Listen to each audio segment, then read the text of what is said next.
रमजान का पाक महीना बस खत्म ही होने वाला था और जल्दी ही ईद का त्योहार आने वाला था। हर रोजेदार की तरह सलीम को भी ईद का बेसब्री से इंतजार था। सलीम की माली हालत बहुत अच्छी नहीं थी। वो एक दर्जी था। अपने ही घर के बाहर एक छोटी सी दुकान थी उसकी। सिलाई का काम सलीम ने अपने अब्बू से सीखा था।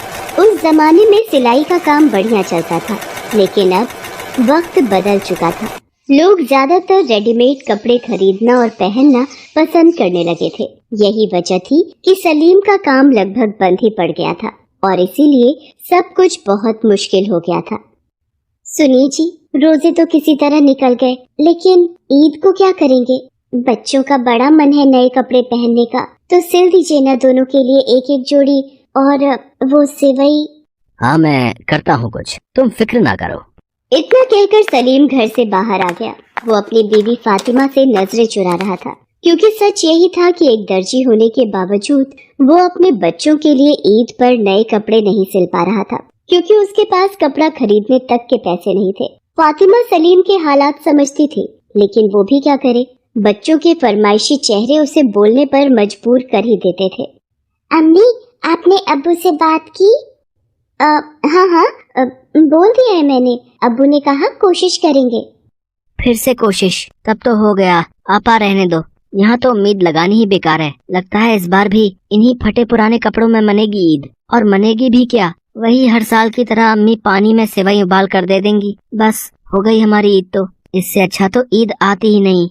7 साल का अमान ये सब एक सांस में कह गया। उसके मन में एक बार भी ये ख्याल नहीं आया कि उसकी बातें फातिमा को कितनी तकलीफ दे रही थी। फिर उसी शाम, सुनिए जी, मैंने फैसला कर लिया है। वो पास वाली सोसाइटी में मैं कल ही जाऊंगी। और फातिमा, मुझ पर भरोसा रखो, मैं कुछ कर लूंगा ना। तुम घर पर वैसे ही बहुत काम करती हो, इससे ज्यादा मेहनत तुम्हारे लिए ठीक नहीं है।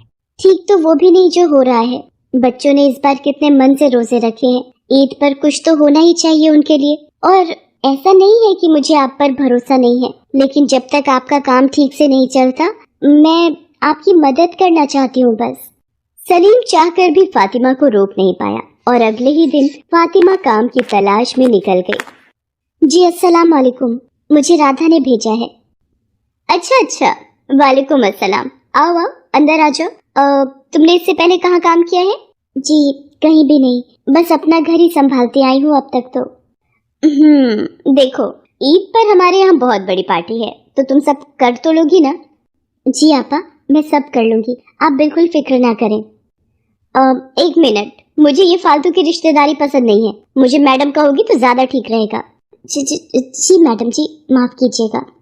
वो घर काफी बड़ा था। घर की मालकिन हिना वहाँ अपनी बच्ची शाइना के साथ रहती थी। हिना के शौहर का इंतकाल हो चुका था और अब वो खुद ही अपने शौहर का गारमेंट्स का बिजनेस संभाल रही थी।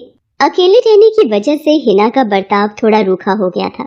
वो ज्यादातर गुस्से में ही रहती थी। ये क्या है फातिमा, तुमने अब तक ब्रेकफास्ट नहीं लगाया? मैडम जी, मैंने शाइना बेबी का टिफिन तैयार कर दिया है। और आपका तो रोजा होगा ना? नहीं, मैं रोजे नहीं रखती, तुम्हें मुझसे पूछ लेना चाहिए था। ओह, माफ कीजिएगा मैडम जी, मैं बस अभी कुछ बना कर ले आती हूँ आपके लिए। नहीं, रहने दो, अब मेरे पास टाइम नहीं है, मैं जा रही हूँ। इतना कहकर हिना घर से बाहर निकल गई और फातिमा शाइना के पास चली गई। शाइना बेबी, जल्दी करिए, आपके स्कूल की बस आती ही होगी। आंटी, मेरा स्कूल जाने का मन नहीं है। क्या? ऐसा मत कहिए, आपकी अम्मी गुस्सा करेंगी। आपको अम्मी से कुछ बोलने की जरूरत नहीं है। अम्मी तो वैसे भी शाम को घर आती हैं, उन्हें कुछ पता नहीं चलेगा। नहीं बेबी जी, ये तो गलत होगा ना। चलिए, मैं आपको स्कूल के लिए तैयार कर देती हूँ। फातिमा के जोर देने पर शाइना स्कूल जाने के लिए तैयार हो गई। फातिमा ने उसे अपने हाथों से स्कूल के लिए तैयार किया। फिर शाम के वक्त, मैडम जी, वो कुछ बात करनी थी आपसे। हाँ बोलो। मैडम जी, वो परसों ईद है तो। अरे हाँ, मुझे तो याद ही नहीं था। बहुत सारी तैयारियां करनी होंगी, पार्टी में कई लोग आएंगे। ऐसा करो, यहाँ बैठो, मैं बताती हूँ क्या क्या बनाना है। हिना ने जानने की कोशिश तक नहीं की कि आखिर फातिमा उससे क्या कहने वाली थी। फातिमा चुपचाप हिना की सारी बातें ध्यान से सुनती रही। फिर कुछ देर बाद, इतना सब ठीक रहेगा, पर याद रहे फातिमा, कोई गलती नहीं होनी चाहिए। जी नहीं होगी मैडम जी। एक गुजारिश है, अगर आप पूरी कर दे तो बड़ी मेहरबानी होगी। हाँ बोलो। मैडम जी वो मेरे बच्चे ईद पर। फातिमा अपनी बात पूरी कर पाती उससे पहले ही हिना के फोन पर किसी का कॉल आ गया और वो बात करते हुए अपने कमरे की तरफ चली गई। ये देखकर फातिमा उदास हो गई। तभी शाइना स्कूल से वापस लौट आई और फातिमा को उदास देखकर उससे बोली, क्या हुआ आंटी, आप इतने सैड क्यों हो? कुछ नहीं बेबी जी, आप चलिए ना, मैं आपके कपड़े बदल देती हूँ। नहीं, पहले आप बताइए आप सैड क्यों हो? सुबह मैंने आपकी बात मानी थी ना, तो अब आपको मेरी बात माननी होगी। मुझे बताइए ना क्या प्रॉब्लम है। वो बेबी जी अब रहने दीजिए, कोई बात नहीं है। आंटी बताइए ना प्लीज। शाइना फातिमा से जिद करने लगती है, जिसके बाद फातिमा उससे अपनी सारी परेशानियां कह देती है। ओह गॉड, क्या ऐसा भी होता है? मेरे पास तो कितने सारे नए कपड़े हैं और फिर भी अम्मी मुझे ईद के लिए नए कपड़े दिलवाने वाली हैं। आंटी आप बिल्कुल परेशान मत हो, मैं अम्मी को बोल दूंगी, वो आपके बच्चों के लिए भी नए कपड़े खरीद लेंगी। फातिमा क्या है ये सब? मैंने सब सुन लिया है। तुम्हें अगर कुछ चाहिए तो मुझसे बात करो ना। शाइना से ये सब कहने का क्या मतलब है? क्या करना चाहती हो तुम? अम्मी आंटी को मत डांटिए, मैंने ही।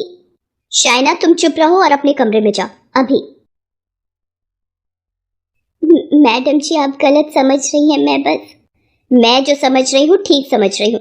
तुम्हें कुछ कहने की जरूरत नहीं है, बस ये ईद की पार्टी निपटाओ और फिर उसके बाद अपना हिसाब करो। तो नहीं मैडम जी ऐसा मत कहिए, मुझे इस काम की बहुत जरूरत है तो क्या कुछ भी करोगी तुम?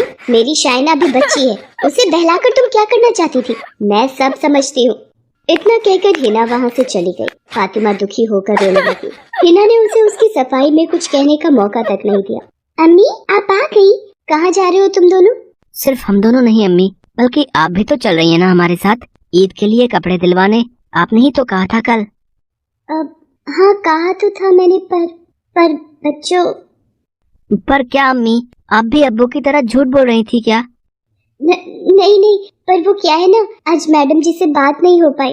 कल मैं जरूर उनसे बात करूंगी और तब हम पक्का बाजार चलेंगे, ठीक है? फातिमा ने उस वक्त तो किसी तरह बच्चों को मना लिया, लेकिन वो खुद नहीं जानती थी कि अगले दिन वो क्या करेगी। हिना के घर पर पार्टी की तैयारियां जोर शोर से चल रही थी। फातिमा भी इन्हीं तैयारियों में लगी थी। तभी अचानक, शाइना कहाँ हो तुम? फातिमा तुमने शाइना को देखा क्या? नहीं मैडम जी, मैंने तो उन्हें नहीं देखा। देखो फातिमा, सच सच बताओ कहाँ है मेरी शाइना? मैडम जी आपका क्या मतलब है? मुझे सच में नहीं पता शाइना बेबी कहाँ है। हिना ने खुद ही ये तय कर लिया था कि फातिमा ने ही शाइना को गायब किया है। वो पुलिस को फोन करने ही वाली थी कि तभी अचानक शाइना खुद वहाँ पर आ गई। उसके हाथों में ढेर सारे कपड़े थे जिन्हें फातिमा को देते हुए उसने कहा, आंटी ये लीजिए, ये नए तो नहीं है लेकिन बहुत पुराने भी नहीं है, मैंने स्टोर रूम से लेकर आई हूँ। अब तो आपके बच्चे ईद पर खुश हो जाएंगे ना? शाइना क्या है ये सब? तुमसे ये सब किसने करने के लिए कहा? फातिमा ने ना? नहीं मम्मी, आंटी ने मुझसे ये कपड़े लाने को नहीं कहा और उस दिन भी मैंने ही उनसे जिद की थी, तभी उन्होंने मुझे अपनी प्रॉब्लम बताई थी। अम्मी आपने ही तो सिखाया था कि हमें जितना हो सके जरूरतमंदों की मदद करनी चाहिए, हमें दूसरों की ईद मुबारक करनी चाहिए, तभी हमारी भी ईद मुबारक होती है। अम्मी आंटी के बच्चों के पास पहनने के लिए नए कपड़े नहीं हैं और मेरे पास इतने सारे हैं, तो अगर मैं इन्हें ये कपड़े दे दूं तो इसमें गलत क्या है? हिना के पास अब कहने को कुछ नहीं था। उसकी खुद की बेटी ने उसे वो सब याद दिला दिया जिसे वो अपनी परेशानियों में भूल गई थी। उसने फौरन शाइना से वो सारे कपड़े लेकर फातिमा को दिए और उससे कहा, फातिमा मुझे माफ करना, मैंने तुम्हें गलत समझा, पर एक बात बताओ, तुम्हारा तो एक बेटी और एक बेटा है ना, तो सिर्फ इन कपड़ों से तो काम नहीं चलेगा। शाइना तो फिर चलें ईद की शॉपिंग के लिए? शाइना ने मुस्कुराकर हिना का हाथ थाम लिया। इसके बाद हिना ने न सिर्फ फातिमा के बच्चों को ईद पर नए कपड़े पहनाए, बल्कि उसने सलीम को भी काम पर रख लिया। सलीम हिना की गारमेंट कंपनी के लिए कपड़े सिलने लगा और इस तरह हिना और फातिमा दोनों की ईद मुबारक हुई।